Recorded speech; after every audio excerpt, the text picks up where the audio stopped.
E aí, pessoal, vamos discutir mais um pouquinho a respeito sobre a lei de Ohm, tá? Então, o que acontece?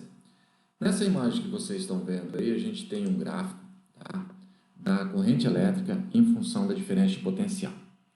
Então, o que acontece? Para um resistor ele ser ôhmico, né, ele tem que estar dentro dessa condição, que a corrente que atravessa um dispositivo é sempre diretamente proporcional à diferença de potencial aplicada no dispositivo.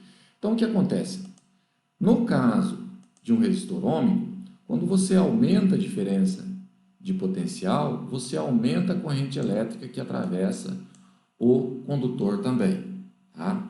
Desde que essa variação seja linear, como vocês estão no gráfico aqui, ó, ou seja, você dobra a diferença de potencial, dobra também o valor da corrente elétrica.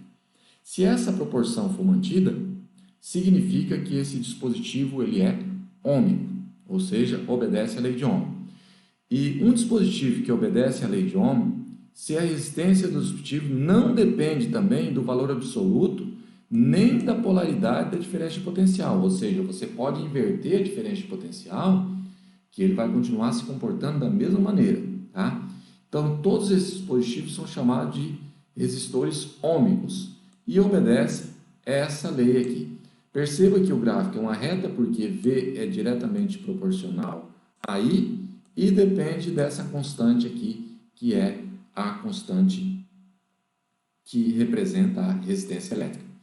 Mas nem sempre os resistores funcionam dessa maneira. Existem resistores que não são ôhmicos. Por exemplo, se a gente lembrar daquelas lâmpadas incandescentes, aquelas lâmpadas antigas, quando você aplica uma determinada diferença de potencial naquele material, a temperatura vai aumentando conforme você aumenta a diferença de potencial e a resistência elétrica varia de forma não linear, como o exemplo desse segundo gráfico que vocês estão vendo aqui na parte de baixo.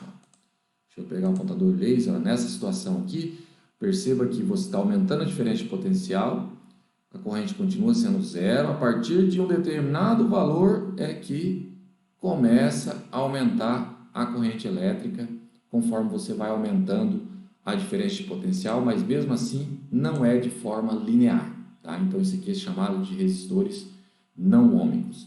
Então essa aqui representa a primeira lei de Ohm e a segunda lei de Ohm é resistência igual a ρ L dividido por A, tá? Então essa expressão é do VQI, para decorar, e essa aqui é da resistência igual a ρ L sobre A. Segunda lei de Ohm. Então, primeira e segunda lei de Ohm aqui. Bom, mas se a função de um resistor é transformar energia em calor, né, como que eu poderia calcular a potência de dissipação de energia? A gente vai partir da expressão geral para potência. Potência sempre eu posso escrever como sendo trabalho por unidade de tempo, módulo do trabalho por tempo, ou energia por unidade de tempo. E aí a gente tem que comparar com as grandezas que a gente tem estudado, como por exemplo, trabalho igual a menos a variação da energia potencial elétrica. Ou a gente tem que a variação da energia potencial elétrica é carga vezes a diferença de potencial.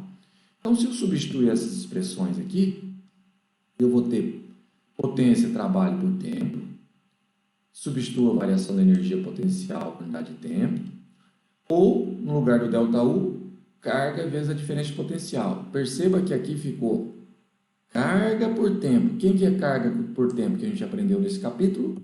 É justamente corrente elétrica. Então, eu posso escrever que a potência é, então, I vezes a diferença de potencial, ou seja, a potência depende da corrente elétrica e da diferença de potencial aplicada, PIV, tá? Porém, a gente sabe que para um resistor ôhmico, V igual a R vezes I, VQI.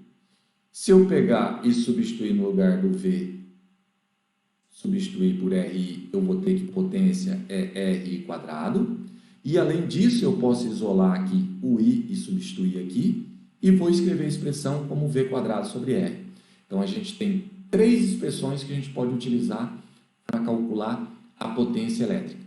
Vai depender da situação que você tiver. Tá? Sempre tem aquela pergunta, como que eu sei qual eu vou usar? Vai depender dos dados que você tem em cada um do problema, dos problemas que você está trabalhando. Tá? Você pode usar tanto uma quanto outra expressão, dependendo da situação que você está trabalhando. Tá? Um grande abraço, nos vemos na próxima aula.